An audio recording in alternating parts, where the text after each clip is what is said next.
اعوذ باللہ من الشیطان الرجیم، بسم اللہ الرحمن الرحیم۔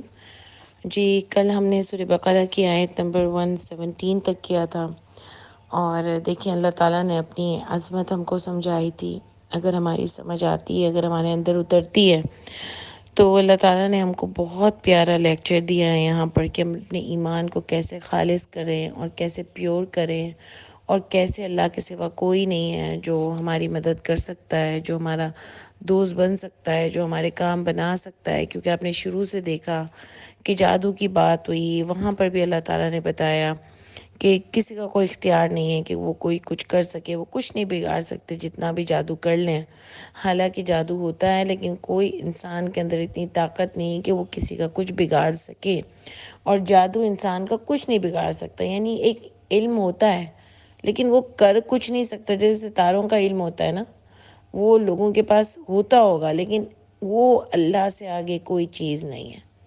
صرف اللہ ہی پیور ہیں جو ہم کو بچا سکتے ہیں، اور اللہ ہی ہیں جو ہم کو مشکلوں سے نکال سکتے ہیں، جو ہمارے گناہوں کو معاف کر سکتے ہیں، جو ہم کو ہر مشکل سے، ہر مصیبت سے، ہر غم سے، ہر خوف سے بچا سکتے ہیں۔ اس کے علاوہ کوئی نہیں ہے کہ جو ہمارے لیے کسی نقصان یا نفع کا اختیار رکھتا ہو۔ ٹھیک ہے، اس کے بعد آپ دیکھیں، اس کے بعد بھی اللہ تعالیٰ نے بہت ساری چیزیں ہم کو بتائیں کہ اللہ کے سوا کسی کی بات، حکم اللہ کے سوا کسی اور کا مانا نہیں جا سکتا۔ اللہ ہی کے پاورز ہیں، اللہ ہی مالک ہیں، اور اللہ ہی جو نازل کرتے ہیں کتاب، اسی میں ہم کو اپنی زندگی گزارنی ہے، اور وہی زندگی جو ہے وہ ہمارے لیے وہی زندگی قابل قبول ہوگی اللہ تعالیٰ کے نزدیک، جو ہم اللہ کے اصولوں کے بنا پر زندگی گزاریں گے۔ تو اگر میں اور آپ اللہ کے آگے قبول ہونا چاہتے ہیں، اللہ کے آگے سرخرو ہونا چاہتے ہیں، اللہ سے ہم کو اگر ذرا سا بھی پیار ہے، اور ہم چاہتے ہیں کہ اللہ تعالیٰ مجھ سے ناراض نہ ہو، کیونکہ دنیا میں بھی ہم کو جس سے پیار ہوتا ہے نا، ہم نہیں چاہتے وہ ہم سے ناراض ہو۔ تو اگر ہم کو اللہ سے ذرا سا بھی پیار ہے، تو ہم نہیں چاہیں گے کہ اللہ ہم سے ناراض ہوں، تو وہی ہماری کامیابی ہوگی انشاءاللہ تعالیٰ۔ تو دیکھیں، آپ نے بہت ساری باتیں پیچھے پڑھی ہیں، اللہ تعالیٰ نے سب چیزیں بتائیں۔ اللہ نے مسجد میں بھی بتایا کہ صرف اللہ کا نام لیا جا سکتا ہے، اور کون روکتا ہے وہاں پر صرف اللہ کا نام لینے سے، اور کون مسجدوں کی بگاڑ میں خرابی پیدا کرتا ہے۔ ٹھیک ہے، یعنی یہ بھی اللہ تعالیٰ نے ایک کوسچن کیا، اور اللہ نے کہا اگر یہ آپ کی بات نہیں سن رہے، چھپا رہے، نبی سے بھی کہا چھوڑ دیں ان کو، اور اس نظام کو قائم کریں جو اللہ تعالیٰ نے آپ کو قرآن سے بتایا ہے، اور ایک ریاست بنائیں جہاں اللہ کا نظام قائم ہو۔ اب پیچھے آپ نے پڑھا، یہودی نصارہ بھی کہتے تھے کہ ہم ہی جنت میں جائیں گے، پھر بعد میں انہوں نے کہا کہ نصارہ کسی چیز پر نہیں ہے اور یہودی کسی چیز پر نہیں ہے، اس کو بھی ہم نے اپنے مسلک سے دیکھا۔ اللہ نے پھر کہا کہ ایک اور بھی ایسا ہے جو کہتا ہے کہ اللہ کا بیٹا ہے۔ جو لوگ بھی یہ کہتے ہیں، یہود ہو یا نصارہ، کہ اللہ کا بیٹا ہے، تو اللہ کہہ رہے ہیں اللہ پاک ہیں۔ اس پہ بھی اللہ نے بتایا کہ اللہ کے لیے تو آسمان اور زمین کی بادشاہت ہے، اور آنسر کیا دیا اللہ نے سب سے پہلا؟ سبحانہ، اللہ پاک ہے، اللہ بے عیب ہے۔ یہ انسان عیب دار ہے، جس کو اپنی گھر کی رونق چاہیے ہوتی ہے، جس کو بڑھاپے کا سہارا چاہیے ہوتا ہے، جو بہت زیادہ اولاد سے بہت ساری چیزیں پوری کرتا ہے، اس کی آنکھوں کی ٹھنڈک ہوتی ہے، اور ظاہر ہے ہونی بھی چاہیے، لیکن اللہ کو کسی چیز کی محتاجی نہیں ہے۔ اللہ کے لیے، اللہ نے بتایا، اللہ کے لیے آسمان اور زمین ہے، پیدا کیا اللہ تعالیٰ نے آسمان کو اور زمین کو، اور جو بھی اللہ تعالیٰ فیصلہ کرنا چاہتے ہیں، اللہ حکم دیتے ہیں اس کے لیے، ہو جا، اور بس وہ ہو جاتا ہے، کن فیکون۔ یعنی اللہ کو کسی کے سہارے کی ضرورت نہیں ہے، اور یہاں پر ہی اللہ تعالیٰ نے سارے شرک کو ڈینائی کر دیا، کہ جو بھی تم لوگ شرک کرتے ہو نا، اور اللہ کے ساتھ ملاتے ہو نا، اللہ کو کسی چیز کی ضرورت نہیں ہے، یہ تمہاری ضرورتیں اللہ کی نہیں، اس لیے اللہ کے ساتھ کسی کو ملایا نہیں کرو۔ اور کل بھی ہم نے آپ کو اگزامپلز دی کہ اللہ کے ساتھ کسی کو ملانا کتنا بڑا گناہ کی بات ہے، اور اللہ کتنے ناراض ہوتے ہیں۔ اس کے بعد دیکھیں اللہ تعالیٰ کیا فرماتے ہیں کہ وقال الذین، اور کہا ان لوگوں نے، لا یعلمون، جو نہیں علم رکھتے تھے، لولا یکلمنا اللہ، کیوں نہیں کلام کرتے ہم سے اللہ، او یاتینا، یا لے آتے ہیں ہمارے پاس، یاتینا، نام میں کیا آئے گا؟ ہمارے پاس، آیتن، کوئی نشانی، کوئی معجزہ، کذالک یعنی ان لوگوں نے کہا کہ اللہ تعالیٰ ہم سے کیوں نہیں کلام کرتے، اور اللہ تعالیٰ ہمارے پاس کوئی نشانی کیوں نہیں لے آتے۔ آپ کو پتہ ہے کہ موسیٰ علیہ السلام کے ساتھ بھی انہوں نے کہا کہ اللہ تعالیٰ ہم سے کلام کیوں نہیں کرتے، اور ہر دور میں لوگوں نے یہ کہا کہ اللہ ہمیں کیوں کوئی معجزہ نہیں دکھاتے۔ کذالک اسی طرح قال الذین کہا ان لوگوں نے من قبلہم اس سے پہلے بھی مثل قولہم ان کے جیسی بات ان سے پہلے لوگوں نے بھی کہی۔ یعنی اللہ تعالیٰ یہ فرماتے ہیں کہ ہمیشہ لوگ کوئی نہ کوئی بات نکال دیتے ہیں کہ ہم تو جب تک نہیں مانیں گے جب تک اللہ ہم سے بات نہیں کریں گے۔ یعنی ان کی اپنی خواہشات ہوتی ہیں، ان کی اپنی ایک کیا بولنی چاہیے کہ ان کو اپنی وہ لگتے ہیں کہ اگر یہ ہماری بات مانی گئی، شرطیں ہوتی ہیں ان کی کہ اگر یہ بات مانی گئی تو ہم ایمان لائیں گے، یوں مانا گیا تو ہم کریں گے۔ تو اللہ نے اوپر بھی بتا دیا سبحانہ، اللہ پاک ہے، اللہ کو کسی کی ضرورت نہیں ہے۔ اللہ کے لیے تو آسمان اور زمین ہے، اللہ کسی کام کے لیے کہتے ہیں وہ ہو جاتا ہے، عبادت کرنے والے بھی اللہ کے لیے بہت ہیں۔ تو اللہ کو ضرورت نہیں ہے کسی بھی چیز کی، ٹھیک ہے۔ تو اس زمانے کے لوگ بھی وہ بھی سب اللہ کو کسی کی ضرورت نہیں ہے، یہ تو انسان ہے نا اس کو ضرورت ہے۔ تو اللہ کے لیے ان لوگ سب نے کیا یہ لوگ شرطیں رکھتے تھے کہ ہماری شرطیں پوری ہوں گی تو اللہ کو مانیں گے۔ جیسے موسیٰ علیہ السلام کی قوم نے ان سے کہا کہ ہمیں بھی اللہ دیکھنا ہے، ہمارے لیے بھی اللہ کو بولے پانی نازل کریں، ہمارے لیے یہ نہ کریں وہ کریں فلاں نہ کریں جب تک ہم نہیں مانیں گے۔ جب کہا کہ گائے قربان کر دو تو اس پر بھی بے شمار سوالات کیے کہ اچھا یہ کیسی ہونی چاہیے، یہ یوں ہونی چاہیے، اور اللہ نے خود فرمایا کہ لگتا نہیں تھا کہ یہ لوگ کریں گے۔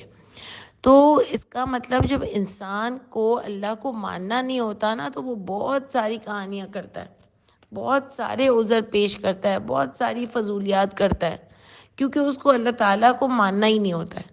وہ بس بہانے ڈھونڈتا ہے، جیسے نہیں ہمیں کوئی کام کرنا نہیں ہوتا تو ہم بہانے ڈھونڈتے ہیں کہ ہمارے بچے کو پڑھائی نہیں کرنی ہوتی تو وہ بس بہانے ڈھونڈتا ہے، پتہ نہیں کیا کیا بہانے لاتا ہے، تو ہم کہتے بھی ہیں کہ اس کے تو بہانے ہی ختم نہیں ہوتے۔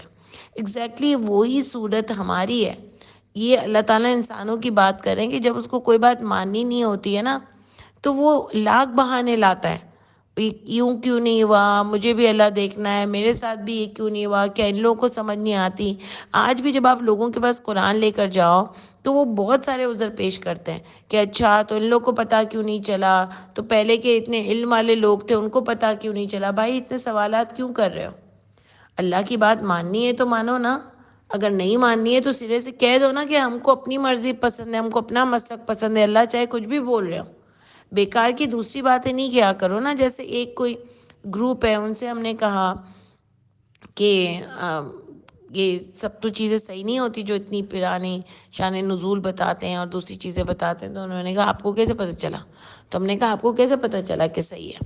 تو انہوں نے کہا کہ ایک علم ہوتا ہے، تو میں نے کہا ہمیں بھی علم سکھا دیں، ہم بھی تو سیکھ سکتے ہیں نا، ہر انسان کو اللہ نے اختیار دیا ہے، اور اگر واقعی یہ قرآن کا علم ہے اور یہ پتہ چلتا ہے کہ کیا صحیح ہے اور کیا غلط ہے تو وہ تو علم آپ کو دینا چاہیے، ہمیں بھی سکھانا چاہیے، کیونکہ اللہ تعالیٰ نے تو فرمایا نا کہ امر بالمعروف کرو ونہی عن المنکر کرو، تو وہ بھی علم سکھانا چاہیے۔ اور اگر اللہ نے یہ بھی بتایا نا کہ وتواصوا بالحق وتواصوا بالصبر، حق پر آپس میں بات کیا کرو، جمنے پر بات کیا کرو، تو وہ کیوں نہیں آپ ہمیں بتاتے؟ تو نہیں وہ تو بہت دور کی ہے، وہ تو سب کو سمجھ میں آتا ہے، وہ ہر کوئی، وہ تو انہی کو سمجھ آتا ہے، سوری سب کو تو یہ بولتے ہی نہیں ہے نا، وہ تو کہتے ہیں وہ ایک علم ہوتا ہے وہ ان کے پاس ہوتا ہے، آپ کو نہیں پتہ تو آپ سے تو ہو ہی نہیں سکتا۔ مطلب اتنی بے تکی باتیں ہیں۔ جھوٹ نہیں بولو کہ اگر ضد پر ہو، اگر آباء و اجداد کے دین پر ہو، اگر اپنی چاہتے ہو کہ تم ہی بڑے بن جاؤ دین کے، تو کوئی ٹھیکے اللہ نے نہیں دیے یہاں پر کسی کو، اور اللہ نے سب کے لیے یہ قرآن کو کھلا رکھا ہے۔ ہمیں بھی دیکھیں انڈرسٹینڈنگ دے رہے ہیں کہ ان کو اللہ کو ماننا نہیں تھا نا تو جھوٹے عذر بناتے رہتے تھے کہ ہم کو یہ مل جائے تو ہم مان لیں گے، وہ مل جائے تو مان لیں گے، اور اللہ نے کیا فرمایا، ان کی جیسی بات ہی ہر دور میں یہ باتیں ہوتی تھی، ٹھیک ہے۔ اور آگے بتا رہے ہیں کہ تشابہت قلوبہم، بہت ملتے جلتے تھے ان کے دل، یعنی سب ایک ہی حرکتیں کرتے تھے۔ ہمارے یہاں بھی آپ دیکھ لو نا، یہی حرکتیں کرتے ہیں نا کہ ہر مسلک والا کہتا ہے کہ ہاں ہم بڑے ہیں، ہم کو تو ہم جنت میں جائیں گے، اور کسی کو خواب آ جاتے ہیں، کسی کو کیا ہو جاتا ہے، کسی نے اپنے آپ کو سید بنا لیا ہے کہ تو نبی کریم صلی اللہ علیہ وسلم کی قوم سے ہیں، خاندان سے ہیں تو ان کو زکوٰۃ نہیں مل سکتی. یعنی ہر کوئی خود ہی اپنے آپ کو بڑا بنا رہا ہے. کوئی اللہ نے اس کو خاص نہیں کیا، لیکن سب یہ بتا رہے ہیں میں خاص ہوں، اور مجھے اللہ نے یہ بتایا، خواب میں یہ پتہ چل گیا. انہوں نے تو پہلے سے ہی پیشن گوئی کر دی تھی. بھائی مت الٹی سیدھی باتیں کیا کرو، لوگوں کو مت گھمایا کرو، لوگوں کو اللہ سے جوڑو، اللہ کی کتاب سے جوڑو. اپنی بڑائیاں بتا کے لوگوں کو اپنے آپ سے جوڑنا بند کرو. اور یہ اللہ کہہ رہے ہیں یہ سب کے دل ایک جیسے ہوتے ہیں. دیکھیں نا، وہ بھی یہی کہتے تھے کہ ہم جائیں گے جنت میں، اور پھر اب کہہ رہے ہیں یہاں کہ اللہ تعالیٰ فرماتے ہیں کہ کہتے ہیں ہمیں اللہ دکھانا چاہیے، اور ہمیں بھی ہمارے پاس کوئی معجزات کیوں نہیں آتے، ہمارے پاس بھی آنے چاہیے. اللہ کہہ رہے ہیں یہ سیم ہی ہوتے ہیں، ان کو ایمان لانا ہی نہیں ہوتا، اس لیے بیکار کے بہانے تلاش کرتے رہتے ہیں. اور اس کے بعد اللہ فرماتے ہیں قد. اب دیکھیں آگے اللہ نے ان سب باتوں کا جو یہ حرکتیں کرتے تھے، اللہ نے آنسر کیا دیا کہ قد بینا، یقیناً واضح کر دی ہیں ہم نے آیتیں، لقوم یوقنون، اس قوم کے لیے جو وہ یقین رکھتے ہیں. یعنی جو اللہ پر یقین رکھتے ہیں نا، وہ ایسی فضول کی باتیں نہیں کرتے کہ مجھے بھی اللہ کو جہارا دیکھنا ہے، مجھے بھی میرے اوپر معجزات کیوں نہیں آتے. جو یقین رکھتے ہیں نا اللہ کو، ان کو اللہ کی کتاب ہی کافی ہوتی ہے. دیکھیں اللہ فرما رہے ہیں نا، یقیناً واضح کر دی ہیں ہم نے آیتیں. یہ آیتیں جو قرآن میں آپ کو مل رہی ہیں، اللہ کہہ رہے ہیں ہم نے اس میں سب کچھ واضح کر دیا ہے کہ اللہ کون ہے، اللہ کیا ہے، اللہ کن کو دکھتے ہیں، کن کے ساتھ اللہ بات کرتے ہیں. اللہ نے ہم کو سب کچھ اس میں واضح کر دیا. اس لیے اگر میں اور آپ تہ دل سے اس پر ایمان رکھتے ہیں نا، تو پھر ہم کو کسی بھی چیز کی ضرورت نہیں ہے کہ ہم بے تکی باتیں کریں، اگر واقعی ہم اللہ پہ ایمان رکھتے ہیں. اور جب آپ نے سورہ بقرہ سٹارٹ کی تھی، تبھی ہم نے آپ کو کہا تھا کہ وہ پہلے ہی آتا ہے کہ اس کتاب میں کوئی شک نہیں کرنا، لا ریب فی، اس کتاب میں کوئی شک نہیں کرنا. اگر واقعی اس کو مانتے ہو نا، اس کتاب کو سمجھ کے چلنا چاہتے ہو، اور اللہ بھی یہی کہہ رہے ہیں کہ جو یقین رکھتا ہو، جس کے دل میں اس کتاب کے بارے میں شک نہ ہو، اس کے لیے یہ واضح آیت ہے.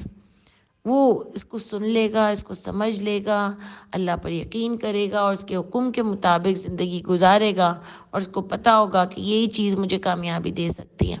یہ بیکار کے معجزے میں مانگ کے، الٹی سیدھی باتیں کر کے کہ میں جنتی ہوں، میں فلانا ہوں، میں بڑا ہوں، میں یہ ہوں، تو وہ اس کو جنت میں جگہ نہیں دے سکتا. صرف عمل اس کتاب پر جنت مل سکتی ہے اس کو. تو اللہ کہہ رہے ہیں اس کو جو یقین رکھتا ہے نا، اس کے لیے تو یہ آیتیں ہی کافی ہیں. وہ فضول کی ڈیمانڈز نہیں کرتا اللہ تعالیٰ سے. اس کے بعد اللہ فرماتے انا، بے شک ہم نے ارسلنا کا، بھیجا ہم نے آپ کو، بالحق کی، حق کے ساتھ. دیکھیں نبی کریم صلی اللہ علیہ وسلم کو کیا دے کے بھیجا تھا؟ قرآن شریف دے کے بھیجا تھا. ٹھیک ہے، نبی کریم صلی اللہ علیہ وسلم کو قرآن دے کے بھیجا تھا، اور اللہ نے فرمایا یہ حق کے ساتھ ہم نے آپ کو بھیجا ہے. آپ کے رسالت پہ ہم نے جو آپ کو بھیجا ہے پیغام، یہ حق ہے، بشیر ہے، خوشخبری ہے، وہ نذیر، اور ڈراوا بھی ہے اس میں اندر. یعنی کانشیس بھی اللہ کر رہے ہیں اس کے اندر کہ دیکھو یہ کرو گے تو برباد ہوگے، وہ کرو گے تو برباد ہوگے، اللہ کی بات نہیں مانی تو برباد ہوگے. اور اللہ کی بات مان کر چلے تو تمہارا وہ اجر ہوگا کہ جو تم نے کیا ہے نا دنیا میں، اللہ تعالیٰ اسے دگنا تگنا تمہیں اجر دیں گے. یہ خوشخبریاں بھی ہیں اور ڈراوا بھی ہے. اللہ کی ناراضگی بھی بتا رہے ہیں اور اللہ کی خوشنودی بھی بتا رہے ہیں کہ جب اللہ خوش ہوتے ہیں تو اللہ فرماتے ہیں وَلَا خَوْفٌ عَلَيْهِمْ وَلَا هُمْ يَحْزَنُونَ. اور جب اللہ ناراض ہوتے ہیں تو اللہ تعالیٰ فرماتے ہیں لعنت اللہ علی الکاذبین، لعنت اللہ علی الکافرین. یعنی اللہ کی رحمت سے دور کر دیتے ہیں. اور قیامت میں بھی جو اعمال نامہ اچھا لے کر آئے گا اس کے لیے بہت خوشخبریاں ہیں، اور جو برا لے کر آئے گا اس کے لیے بہت ڈراوا ہے. لیکن ہم تو وہ فولاد ہیں کہ ہم کو ڈر ہی نہیں لگتا. اللہ جیسی شان والے اور عظمت والے جو بالکل کلیئر بات کرتے ہیں، ہم کو اس سے بھی کوئی ڈر نہیں لگتا. پتہ نہیں ہم کو کون سی خوش فہمی ہے کہ ہم سیدھے جنت میں جائیں گے، ہم بچ جائیں گے، یا ہم کیا سمجھتے ہیں کہ اللہ ہم سے بدلہ نہیں لے سکتے، کیا سمجھتے ہیں کہ ہم اپنی یہاں جو اللہ تعالیٰ نے اس وقت ہم کو سہولیات دی ہیں، اللہ نہ کرے وہ ہم سے کیا چھن نہیں سکتی. اللہ تعالیٰ نے سورہ ملک میں لوگوں کو ڈرایا کہ کیا تم بے خوف ہو گئے ہو کہ تم پر آسمان سے پتھروں کی بارش آئے. یعنی تمہارے اندر کوئی خوف ہی نہیں رہا، تم کو کوئی فکر ہی نہیں ہے. اور اللہ تعالیٰ نے دونوں آیتیں سورہ ملک میں فرمائیں کہ کیا تم بے خوف ہو گئے ہو کہ تم پر آسمان سے پتھروں کی بارش ہو، اور دوسرا اللہ تعالیٰ نے فرمایا کہ کیا تم بے خوف ہو گئے ہو کہ تم پر اچانک سے بارش ہو، بجلی کی کڑک چمکے یا زمین الٹ پلٹ کر دی جائے، تم بے خوف ہو گئے ہو۔ یعنی یہ باتیں انسانوں کے غور طلب باتیں ہیں، یہ کوئی اللہ تعالیٰ مذاق نہیں کر رہے ہیں قرآن میں۔ ہم کو سوچنا چاہیے کہ اللہ تعالیٰ یہ ہم سے بات کر رہے ہیں کہ تمہارے اندر اتنی بے خوفی ہے، اور اللہ تو کیا نہیں کر سکتے کہ پتھروں کی بارش تک بھیج سکتے ہیں، لیکن تم کو کوئی فکر ہی نہیں ہے۔ تو یہ اللہ تعالیٰ مجھے اور آپ کو یہ چیزیں بتاتے ہیں۔ اور دیکھیں اس کے بعد کیا اللہ فرما رہے ہیں کہ بشیر و نذیر ہیں، وَلَا تُسْأَلُ، اور نہیں سوال کیا جائے گا آپ سے، عن اصحاب الجحیم، جہنم والوں کے بارے میں۔ یعنی آپ کا کام صرف لوگوں کو پہنچا دینا ہے، جو نہیں مانے گا اس کا سوال آپ سے نہیں ہوگا، اس کا سوال اسی سے ہوگا جو نہیں مانے گا۔ تو آپ کا کام صرف پہنچا دینا ہے، لوگوں کے پیچھے بھاگنا کام نہیں ہے۔ میرا اور آپ کا بھی کام یہی ہے، اگر ہم نبی کریم صلی اللہ علیہ وسلم کی سنت پر عمل کرنا چاہتے ہیں تو ہمارا کام بھی یہی ہے کہ سب سے پہلے اس کو خود سمجھیں، اس پر یقین کریں، اس کو حق مانیں، اس پر عمل کریں، اور پھر لوگوں تک پہنچائیں۔ لوگوں کے پیچھے نہیں پڑنا کہ بحث میں ہی لمبی لمبی ٹائمیں نکل گئی۔ ہاں سمجھانا ہے، آرام سے سمجھانا ہے، لڑائی جھگڑے نہیں کرنے، بہت اخلاق کا دامن ہاتھ سے نہیں چھوڑنا، لیکن بتانا ہے لوگوں کو۔ لیکن سب سے پہلے دیکھیں ہمارا کیا ہو گیا آج کل کہ ہم بحث کرنے کو تو فوراً تیار ہوتے ہیں، لیکن عمل ہمارے اندر نہیں ہے۔ یہ بھی ہم کو بہت دیکھنا پڑے گا، ورنہ میں اور آپ بھی منافق کی لسٹوں میں سے کھڑے ہوں گے۔ ٹھیک ہے، تو نبی کریم صلی اللہ علیہ وسلم کی سنت پہ عمل کرنا ہم کو بہت اچھا لگتا ہے۔ تو نبی کریم صلی اللہ علیہ وسلم کی جو سنت ہے وہ یہ قرآن ہے، وہ اس پر چلتا پھرتا قرآن تھے نبی کریم صلی اللہ علیہ وسلم۔ تو اگر ہم بھی اس پر چلے تو ہم ان کی سنت پر ہی عمل کر رہے ہیں۔ اور اللہ فرماتے ہیں نبی کریم صلی اللہ علیہ وسلم سے کہ آپ لوگوں کو ڈرائیں بھی اور خوشخبری بھی دیں، اور ان کے پیچھے نہیں پڑیں جو سنتا نہیں ہے۔ اور ایک اور جگہ آپ کو سورہ عبس میں بھی ملے گا کہ ان کو ڈرائیں جو خود سننے آتے ہیں۔ ٹھیک ہے، تو مجھے اور آپ کو بھی اس میں بڑا تبلیغ کا ایک اللہ تعالیٰ ایک درس دے رہے ہیں، سمجھا رہے ہیں، اور انشاءاللہ تعالیٰ اللہ کرے کہ ہم لوگوں کو بتا سکیں، اور اللہ تعالیٰ سب سے زیادہ ہم کو خود عمل کرنے والا بنائیے انشاءاللہ تعالیٰ۔ سبحان ربک رب العزت عما یصفون وسلام علی المرسلین والحمد للہ رب العالمین۔ السلام علیکم ورحمۃ اللہ وبرکاتہ۔